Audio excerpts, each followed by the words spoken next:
You ask Tiger to solve. This deals with linear equations with one unknown.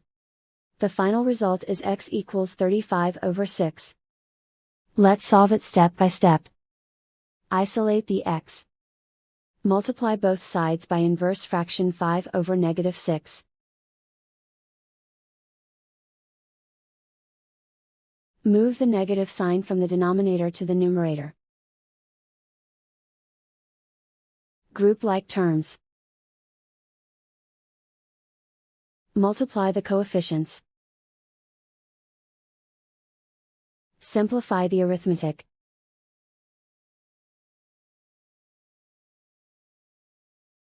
Move the negative sign from the denominator to the numerator. Multiply the fractions. Simplify the arithmetic. And so the final result is x equals 35/6.